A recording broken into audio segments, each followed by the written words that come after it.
Imagine a bodybuilder who, like, completely skips lifting weights. Oh. I mean, a guy who literally never sets foot in a gym, never picks up a dumbbell, never does a single push-up. Right, the guy's just sitting on the couch. Exactly. But then somehow he walks out onto the competition stage with these massive, world-class biceps, a chest that looks like it was carved out of solid granite. Which is obviously a physical impossibility. Right. But economically speaking, that physical impossibility is exactly what happened to India over the last few decades. It really is the perfect visual for it, honestly, because it completely shatters our fundamental understanding of, economic anatomy. You just don't get the muscle without doing the heavy lifting.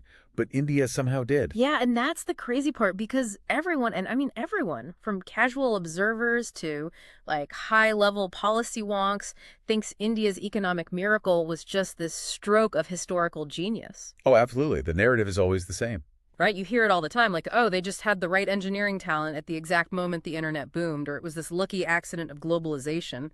They leaped straight over the Industrial Revolution into this shiny, IT-driven service economy. And that is the globally accepted narrative. It's what you read in every major magazine. But according to the deep structural data we're going to be looking at today, that narrative is just entirely wrong. It's a complete myth. And that is our mission for this deep dive. We are unpacking a genuinely mind-bending NBER working paper. It's by two economists, Rajeev H. Dehejia and Arvind Panagariya. Yeah, their work here is fascinating. It really is. And the core revelation here, the thing that is going to completely change how you view not just India, but frankly the entire global economy, is that the real secret of India's gleaming office towers, their massive tech parks. A whole post-industrial boom. Yes. All of it is actually buried in the dust of their neglected factory floors. What Dehejia and Panagariya have done in this paper is basically, well, it's economic detective work. They've proven this hidden, almost invisible causal link. Which is just wild to think about. It is. We're going to walk through how manufacturing reforms, which seem to barely move the needle on actual factory output, were secretly pumping all of the nutrition into the service sector. Okay, so let's unpack this, because before we get to the mutant economy that is India, I think we need to understand what the normal rules of the game are. Right, the baseline. Exactly. For the longest time, Western mainstream economics basically insisted there is really only one way a country can get rich. I'm talking about the classic models, the stuff written by Simon Kuznets and Hollis Chenery. If I'm sitting down reading a textbook from 50 years ago, what are those guys telling me I have to do? So they are telling you that structural economic transformation is highly ordered. It's like building a house. You cannot put on the roof before you pour the foundation. The Kuznets and Chenery models lay out a very strict sequence. First, you have a developing, labor-abundant country. Most people are out working in agriculture. Right, farming. Yeah. And to get rich, you absolutely must transition those people off the farms and put them into labor-intensive manufacturing. You build textile mills, you build steel plants, assembly lines. So you basically swap the plow for a wrench. Exactly. You go through a massive industrial boom, and that boom absorbs all that surplus labor. And then, only after you've built a strong middle class of factory workers, maybe a generation or two later, do their kids end up going to college and working in a service-based economy. So it's a step-by-step process. It's mandatory. You cannot skip the factory phase. It is the absolute stepping stone to modernity. But hold on. If that's the ironclad rule of history, why did everyone look at India and say, wow, they found a shortcut? Did India just decide the rules didn't apply to them? Well, that is exactly what makes India the ultimate anomaly in the data. After India's major economic reforms in 1991, their manufacturing share of the GDP stubbornly refused to grow the way it did in other developing nations. It just stayed flat. It barely moved. They did not become the next, factory of the world. Yet, despite skipping the heavy lifting, their service sector completely hijacked the GDP. It exploded in this entirely unconventional leap. I have to admit, as someone who loves history, that feels like a total slap in the face to the traditional models.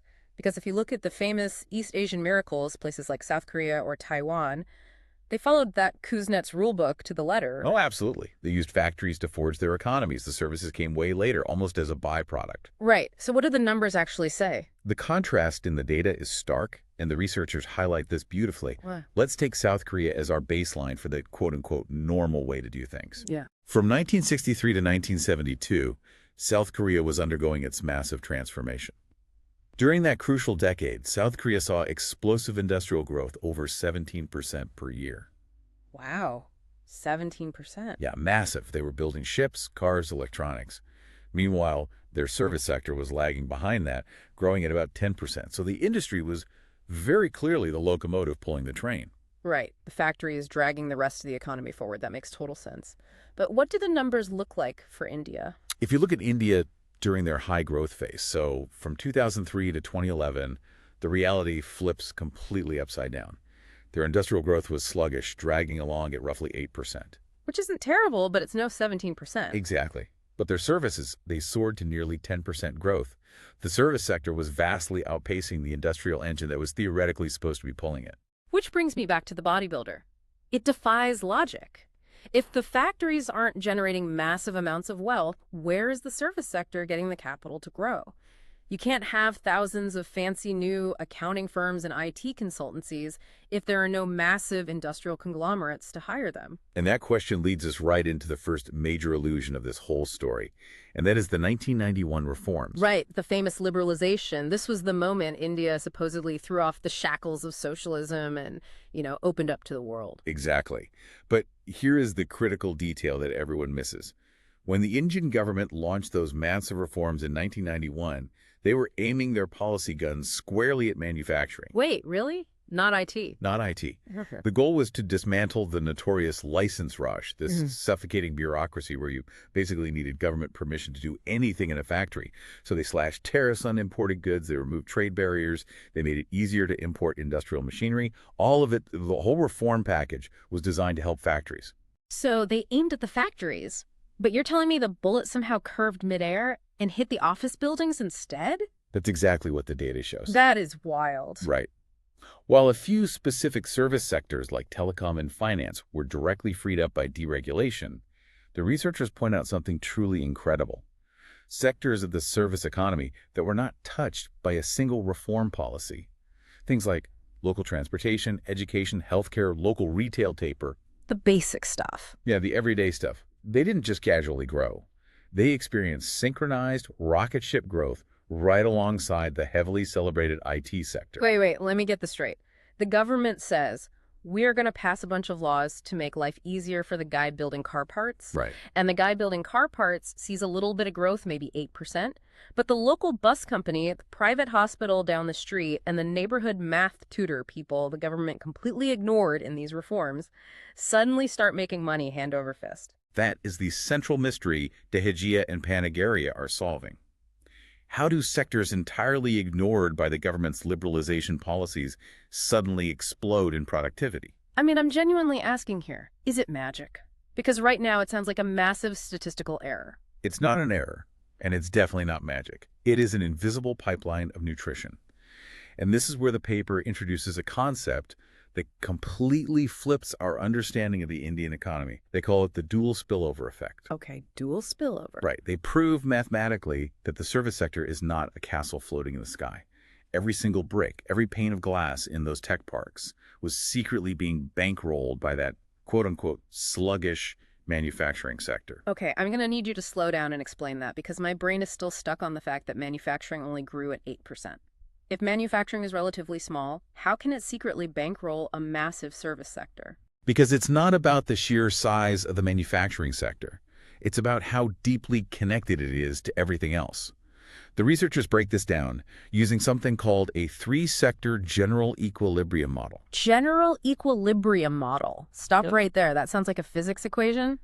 Translate that for me. Well, If I'm walking down the street in Bangalore in 2004, what does this model actually look like? fair enough. Let's bring it down to the street level. The model basically proves there are two hidden pipelines flowing directly from the factory floor into the office buildings. The first pipeline is called derived demand. Arrived demand. Okay, give me a concrete example. Imagine you finally jump through all the bureaucratic hoops and open a new, medium-sized car parts factory on the outskirts of a city. Now, that factory does not exist in a vacuum. The second you turn the lights on, you don't just need steel and rubber. You suddenly have a massive, desperate need for services. You need an ocean of telecommunications just to coordinate your supply chains. You need local transport fleets, trucks, vans, buses, to move your raw materials from the port and your finished parts to the distributor? It's a whole ecosystem. Exactly. You need business logistics. You need accounting firms to handle your payroll. You need legal firms to negotiate contracts. You need janitorial services to clean the administrative offices. Ah, so the factory itself is a massive consumer. It's almost like the factory is this giant whale, and all these service businesses are the remora fish attaching themselves to it. That's a great way to put it. Even if the factory itself is only growing steadily, say 8%, its appetite for local non-tradable services is voracious. The factory's existence generates a massive, immediate demand for local services just to keep the assembly line running. That is derived demand. That's pipeline one. Okay, I buy that. The factory pays the accountant hires an assistant, the assistant buys a bus ticket. I see the flow. But what is pipeline two? Pipeline two is the indirect income channel. This has less to do with the business itself and more to do with the human beings working there. Even if India's factory boom wasn't on the world-dominating scale of China's, it still put consistent, reliable cash into the pockets of millions of workers. Right, actual paychecks. Yes. And we have to ask, what happens when a factory worker who maybe previously lived on a subsistence farming wage suddenly gets a steady industrial paycheck? They don't just put it under their mattress, they go out and spend it. Precisely. And what do they spend it on? Services. They radically spike the demand for non-traded services. They start going to local restaurants instead of cooking every meal at home. They engage in local tourism. They start renting better apartments, which boosts the real estate and construction services. Oh. They send their kids to private tutors, which boosts the education sector. They go to private clinics instead of waiting at underfunded public hospitals. The factory pays the worker, and the worker essentially funds the entire local service economy. Okay, that makes perfect intuitive sense for the everyday economy, the local stuff, the buses, the tutors, the restaurants. But here is where I'm going to push back. Go ahead. That still doesn't explain the rock star part of the Indian economy, the global high-end stuff. Why did an India that did not manufacture its own top-tier computers or its own high-end telecommunications towers suddenly conquer the global software outsourcing market? It's a great question. Because if the factories were just making basic car parts and textiles, how did the IT guys get so advanced so fast? That is the brilliant counterintuitive twist of the 1991 reforms. And it comes down to the antidote of imported inputs. Imported inputs, like bringing stuff in from the outside. Yes. Remember, the 1991 reforms slashed tariffs on manufacturing goods and industrial equipment.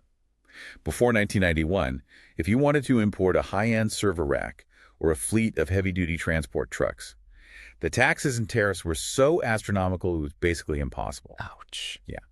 India was trying to force everyone to buy locally made equipment, which was often outdated or in short supply. The classic protectionist trap. Exactly.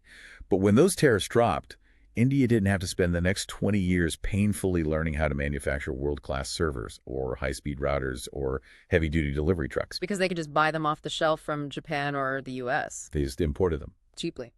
High-quality computers, vehicles, and capital equipment flooded across the borders. And this acted as a massive antidote that instantly unshackled what we call capital-intensive services. What falls into that category? We're talking about business process, outsourcing the famous BPO sector, modern couriers, high-end logistics, telecommunications. Oh, wow, I see it now. You couldn't have the Indian software boom without cheap imported routers. You couldn't have the modern logistics boom without cheap, reliable imported trucks. Exactly. The manufacturing trade reforms, the laws designed to help factories buy better tools, accidentally handed the service sector the exact high-tech weapons it needed to conquer the world. So the government lowered the drawbridge, thinking the factory owners were going to bring in better sewing machines. But the IT guys and the logistics managers essentially raided the wagons, grabbed all the computers and trucks, and built a global empire. That is a very vivid way to visualize it, but economically is exactly what happened. The policy was meant for one sector, but the capital equipment was hijacked by another. But here is where we need to stop looking at the sky and start looking at the dirt. Yes, the microdata. Because everything we've talked about so far, the tech parks, the BPO empires, that's the macro story. And if you only look at macro GDP, the big national numbers that politicians love to quote, you will be violently deceived by the illusion of prosperity. Oh, the macro numbers completely hide the micro reality. Right. To really understand what happened to India, you have to rip open the ledger books of individual businesses. You have to see the brutal truth of how this economy actually functions on the ground. And the scale of the data these researchers use to do that is just staggering. I don't think you realize how hard it is to get reliable data in a developing economy. It is incredibly difficult. Most macro studies just rely on high-level national accounts. But Dehejia and Panagariya didn't do that. They dove straight into the deep end of the microdata. Specifically, they used the National Sample Survey, or NSS. They focused on the 57th and 63rd rounds of this survey. Let's give the listener some context on what that means. We are not talking about a quick telephone poll of 1,000 CEOs here. No, not at all. We are talking about an exhaustive census of over 440,000 individual businesses, over 440,000. They tracked the economy's transition across the entire private, non-farm service sector right in the early 2000s, which is when growth shifted from medium speed to absolute high speed. The sheer physical effort required to collect that data in India is mind-boggling. Enumerators walking door to door, village to village, city block to city block. They were looking at the actual DNA of the Indian economy, enterprise by enterprise. And what did they find? Well, what they found inside those 440,000 ledger books completely shatters the globally celebrated myth of the Indian service miracle. This is the moment where you really need to pay attention because the reality is skeletal. When we in the West hear India's booming service sector, we picture millions of software engineers drinking lattes in air-conditioned campuses in Hyderabad. The glossy brochure version. Exactly. But the data shows that this global titan of an economy is largely carried on the backs of lonely, struggling individuals. The statistics are genuinely sobering. Especially when you remember, this data comes from the period when the government was running the massive India Shining PR campaign. Yeah. But let's look at the actual numbers. The microdata reveals that the average yearly gross value added, or GVA, which is basically the total value a firm creates minus the cost of its inputs for an average service firm, was a microscopic 74,424 rupees. Okay, let's translate that. At the exchange rates back in the early 2000s, what is 74,424 rupees? It was about 6 times $650 for the entire year. I want to make sure I'm hearing you correctly. An entire business, the engine of this economic miracle, generating $1,650 a year. That's less than $5 a day. And that's the average. It gets even more stark when you look at how these businesses are actually staffed. The average service firm in this exhaustive nationwide data has, well, actually, take a guess. How many employees do you think the average firm has? I mean, even a small restaurant has a cook, a waiter, and a dishwasher. Maybe 5, 10. The average service firm has 1.36 employees. Wait, 1.36? So barely more than one person. Yes. And if you look at the modal enterprise, meaning if you took all 440,000 businesses, put them in a giant hat, and pulled one out at random, what is the most common type of business you would encounter? Okay. It has exactly one employee. The owner. Just the owner. It is an army of solo commanders. In Chinese internet slang, they call this a guanggan siling, a general without an army. It's a guy with a cheap cell phone, acting as a middleman for wholesale goods. It's a woman running a tiny tea stall out of a corrugated metal shack. It's a single person pushing a handcart or offering bicycle repairs on a street corner. Wow. This isn't millions of people sitting in glossy Texarks coding apps. Yeah? It is millions of human beings fighting for daily survival on the absolute extreme margins of the economy. It's a completely different reality. So the service miracle is less Silicon Valley and more a guy trying to figure out how to feed his kids on a Tuesday. Precisely. And that stark reality makes the central question of this NBER paper even more urgent. Are these millions of solo operators actually being fed by the factories through those pipelines we discussed? Or are they just existing in a separate parallel universe completely disconnected from the industrial economy? Okay, I love this part because this is where the paper stops being just an observation and turns into hardcore economic forensics. Yes, the causality. Because in economics, just seeing two things happen at the same time doesn't prove anything. If I see ice cream sales go up, and at the exact same time shark attacks go up, I don't assume eating ice cream attracts sharks. Right. They both just happen in the summer. Exactly. If we can't prove definitively who is feeding whom, the whole manufacturing feeds services theory is just a statistical hallucination. It's the classic correlation does not equal causation trap. And in data science, proving causation is notoriously difficult. Okay. The researchers faced two twin nightmares trying to prove this factory-to-office pipeline. The first nightmare is called omitted variable bias. Right. The ghost in the machine. Explain how that could ruin their theory. Let's say you're looking at a specific state in India, like Gujarat or Karnataka. You see their manufacturing sector is booming, and their service sector is also booming. The easy conclusion is that the factory caused the services to grow. But what if there's an omitted variable? What if that state just elected a really fantastic, pro-business local mayor? Ah, That good governance, better roads, less corruption, reliable electricity would boost the factories and the service sector at the exact same time. so it would look like the factories were helping the services, but really it was just the mayor helping everybody. Exactly. The second nightmare is called simultaneity bias, the chicken and egg problem. Let me guess. Did the factory need an accountant, so an accounting firm opened? Or did a really good accounting firm open, which made it easier for the factory to expand? Spot on. Mm. Because they are growing together and interacting with each other constantly, their footprints are walking all over each other. How do you mathematically separate the cause from the effect when they are locked in a mutual embrace? You can't put a nation's economy in a test tube. So how do you solve a mystery when the evidence is so tangled? You need a God-tier statistical tool, something that can cleanly isolate the cause without being contaminated by the effect. And that is exactly what Dehejia and Panagariya found. They used a technique called an instrumental variable. I am going to need you to break down how this instrument works, because I know economists get very excited about these, but to a layperson, it sounds like dark magic. It's actually a very elegant logic. To prove causation, you need to find an event, a historical shock that affects only the factories and has absolutely nothing to do with the service sector directly. It's like shaking a tree. If you can prove you only shook the factory tree and the service apples fall down, you know the two are connected. Okay, so what was the tree shaker? What did they find that only affected factories? State-level labor laws passed decades before the 1991 reforms. Let's go back in time to the 1970s and early 1980s. During this era, different Indian states were constantly amending the Industrial Disputes Act. Okay, the Industrial Disputes Act. Right. Some states, wanting to attract industry, passed laws that were fiercely pro-employer. They made it much easier to hire workers, to shift them around, or even to shut down a failing plant. So they made it easier to run a profitable factory. Right. Other states went the opposite direction. They passed laws that were heavily pro-employee. They made it legally agonizing to fire even a single worker or to close a factory, even if it was bleeding money. And what makes these laws the perfect instrument for the researchers? Two things. First, legally, these laws applied strictly to manufacturing factories. The Industrial Disputes Act did not apply to a guy running a tea stall. It did not apply to a local accounting firm. It only applied to formal manufacturing.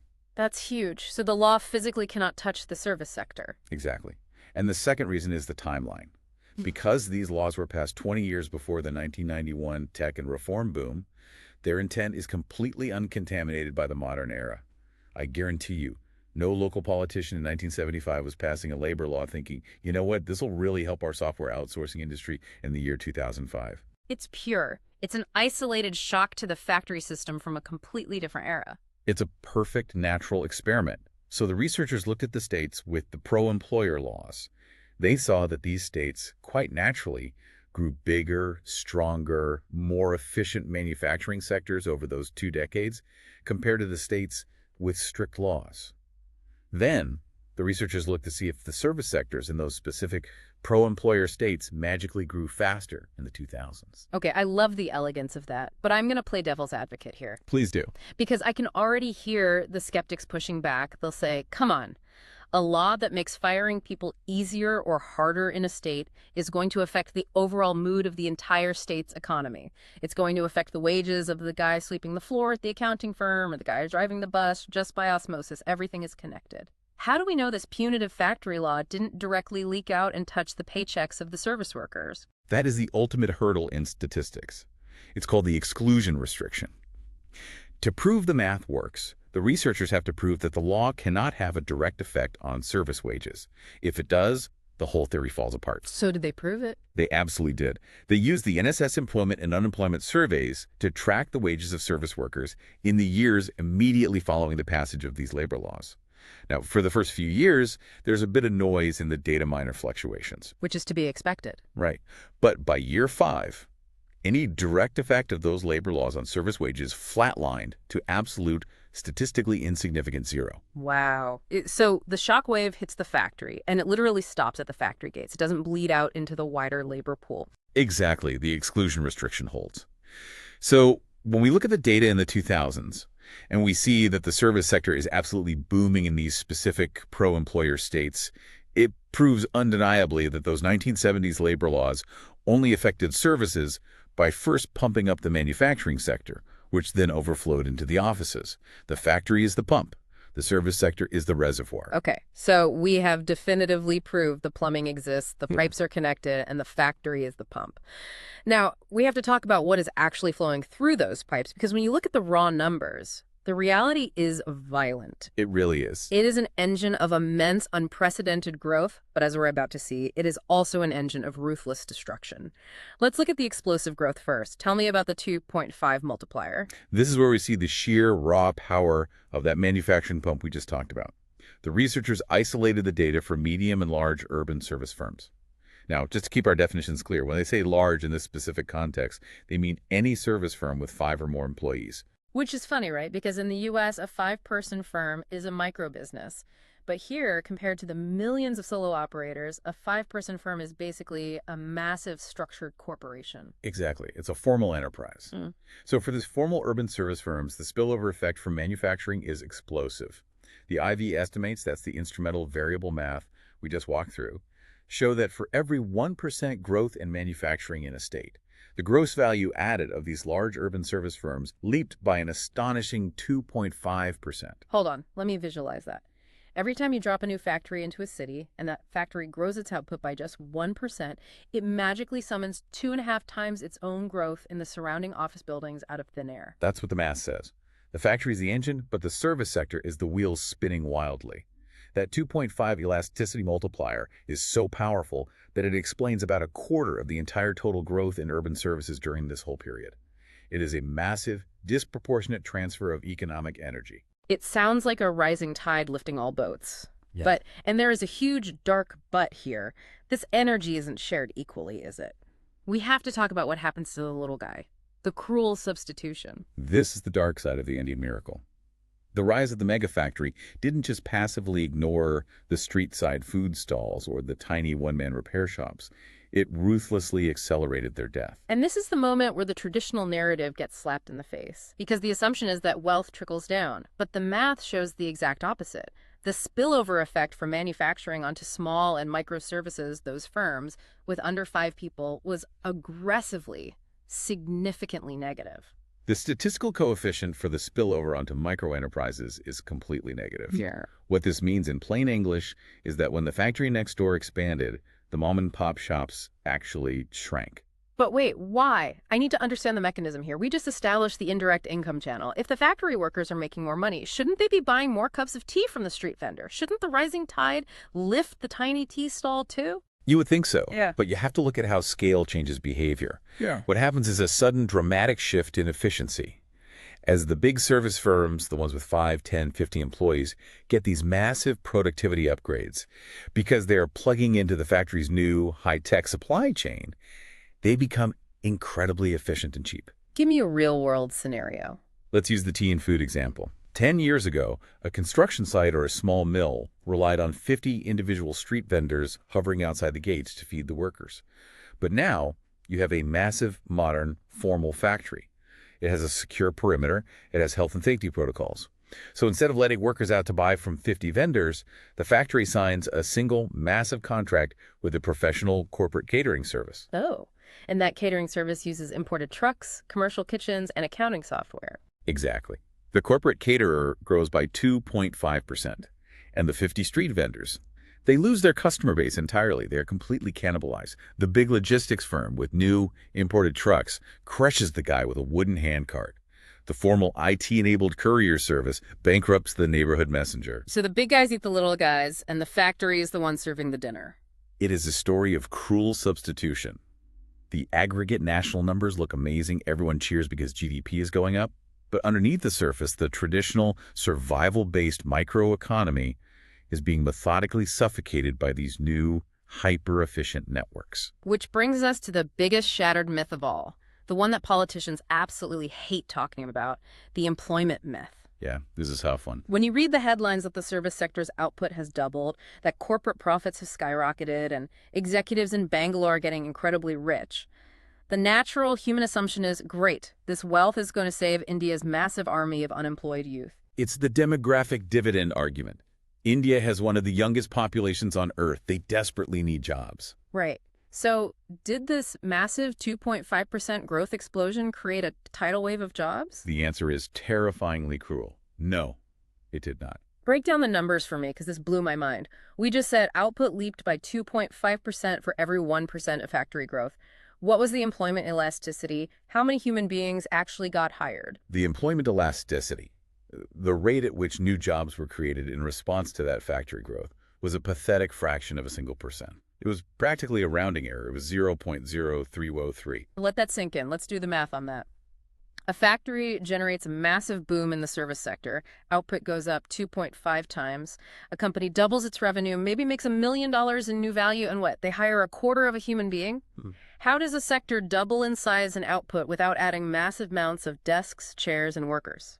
It is jobless growth in its absolute purest, most distilled form. The researchers found that this massive manufacturing spillover only explains a tiny, marginal fraction of the total employment growth during this period.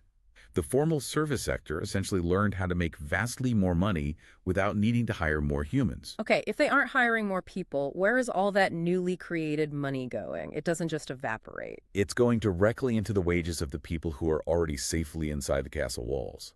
And this dynamic is driving massive, societal-level wage polarization. The wealth gap between the urban white-collar manager and the street vendor was permanently sealed the exact moment the factory next door turned on its lights. Tell me about the 11% bump versus the bottom collapse. What did the wage divergence look like? When manufacturing grew, it bumped the average wages in those large urban services up significantly by about 11% of total wage growth during that period. If you were already a logistics manager, an IT consultant, or a corporate accountant, your paycheck swelled. You got wealthier. But what happened to the wages in those micro enterprises we talked about? The guys with the handcarts getting crushed by the negative spillover. I'm guessing they didn't get an 11% raise. They plummeted. The wage spillover for micro enterprises was significantly negative. So not only are they losing their market share to the big corporate caterers and logistics firms, but the people running these tiny survival businesses are mathematically making drastically less money for every hour of work they put in. The top of the economy is accelerating away from the bottom at light speed. That is just bleak. It's a tale of two cities living in the exact same zip code. But it raises a huge mechanical question for me. Let's go back to those white-collar workers in the formal firms. You said they are making vastly more money without the company hiring more bodies. How is that possible? Did the Indian white-collar workforce suddenly become vastly more intelligent or get vastly better college degrees in the exact year 2002? Did everyone just wake up a genius? No, human capital doesn't evolve that quickly. You don't overhaul an entire nation's education system in 24 months. What changed was the true nature of their efficiency leap. The workers didn't suddenly become superhuman. They simply got plugged into a vastly superior, factory-driven network. Explain that to me, because the paper uses these kernel density curves to prove it, and to me this is the smoking gun of how an economy actually evolves. The researchers plotted the labor productivity, which is basically the gross value added divided by the number of workers on a graph. And for the large service enterprises, when you look at the curve from the early 2000s to the late 2000s, you see this massive uniform shift to the right. The whole curve just moves over. It's not just a few star companies doing well. Every single formal enterprise suddenly became much more productive per person. And if they didn't all suddenly get PhDs, why did they get so efficient? 2 words: external scale economies. Meaning what? When you cluster a bunch of heavy manufacturing together in a city or a special economic zone, it forces the government and private investors to create high-speed, highly efficient physical and digital networks. A massive steel plant or auto factory demands better paved roads, faster broadband internet, reliable legal frameworks, and uninterrupted electricity grids. Right, they can't operate on dirt roads and dial-up internet. Exactly. But here's the trick. Once that world-class infrastructure is built to serve the heavy industry, the local accounting firm or the software shop down the street gets to use it too. They become more efficient simply by breathing the same economic air as the heavy industry. Oh, it's like drafting behind an 18-wheeler on the highway. Yes. If I'm riding a bicycle behind a massive truck, I'm not pedaling any harder. I didn't get stronger. but I am suddenly going twice as fast because the massive truck in front of me is breaking the wind and creating a slipstream. That is a brilliant analogy. The service sector is drafting behind the massive physical footprint of the manufacturing sector. And then you combine that slipstream with the capital dividend. Remember those cheap imported routers and trucks we talked about earlier? The strategy of borrowing hens to lay eggs. Right, the 1991 tariff drops that let them import all the high-tech gear. The data proves exactly how powerful those imported tools were. The researchers separated the service sectors into two categories: capital-intensive sectors like IT, media, and modern logistics, which need lots of physical gear to operate, and non-capital-intensive sectors like a local school, a neighborhood barber, or a traditional retail shop. And what happened when they compared the two? The capital-intensive sectors enjoyed a colossal growth gap. The statistical difference in their growth rate was massive compared to the non-capital sectors. They had a coefficient of 0.626 over the others. Wow. So those cheap imported servers and routers weren't being used to make cheap consumer junk for the domestic Indian market. They were being used as high-tech weapons to sell India's abstract outsourcing, software, and design services to the rest of the world at a massive premium. They bought cheap foreign tools to sell expensive domestic labor. That is the absolute essence of the service miracle. But the researchers, being incredibly rigorous, didn't stop there. They knew skeptics would look at this and say, well, maybe these companies just bought a bunch of computers and hired 50 more guys to sit at them. Maybe they didn't actually get better at business, they just got bigger. They wanted to answer the ultimate question. Did these firms grow by simply sprawling out? Or did they actually achieve a dimensional leap in smarts? So they ran a mathematical stress test. They did. They mathematically neutralized the factor of hiring more employees. In statistics, they controlled for log employment. They essentially asked the data, if we force every single company in this data set to stay the exact same size, nobody is allowed to hire a single new person. Does the manufacturing spillover still make them more productive? This is the moment of truth. If the elasticity drops to zero, the whole miracle is just a mirage of hiring more bodies. What was the result? The result was emphatically positive. Even when you completely eliminate the impact of hiring more people, the elasticity of their productivity remained firmly robust at 0.090. It was a dimensional strike of pure efficiency. The formal firms weren't just getting bigger in size, they were fundamentally getting smarter. They were extracting significantly more financial value out of every single hour of labor their existing employees worked. Okay, I am completely sold on the mechanics of this, but I know for a fact there is one loud critic sitting in the back row of this economic theater screaming, but the government deregulated telecom, the government deregulated aviation, that's why the service sector grew. It had absolutely nothing to do with factories, it was just the government finally letting the airlines and cell phone companies operate freely. And Dehejia and Panagariya anticipated that exact criticism. They heard those critics loud and clear, so they decided to perform the ultimate hardcore robustness check. They decided to completely eliminate the noise. This is the part of the paper where they basically take a scalpel to their own data, right? Yes. They said, fine, you think the directly deregulated service sectors, the ones the government intentionally helped, are artificially skewing our results? Let's rip them out of the data set.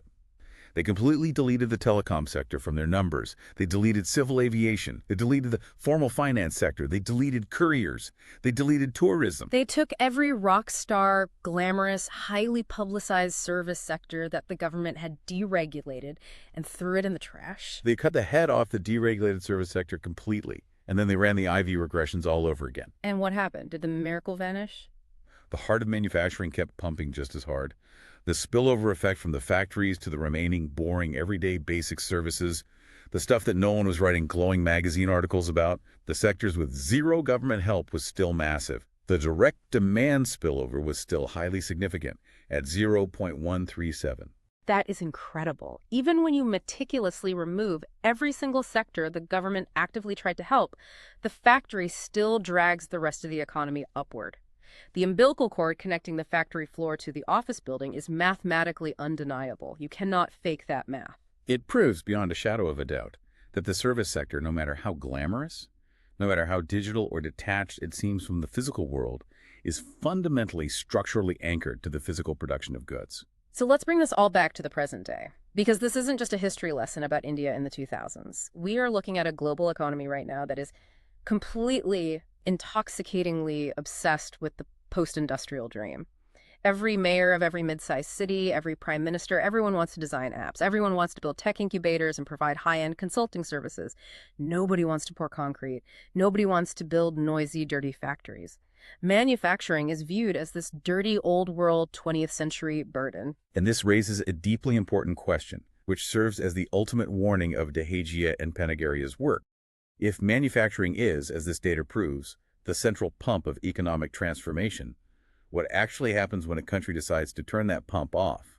Without a strong industrial base, a pure service sector is a house built on sand. The Indian model is the canary in the coal mine for the rest of the world, because it shows us exactly what happens when you try to skip the heavy lifting.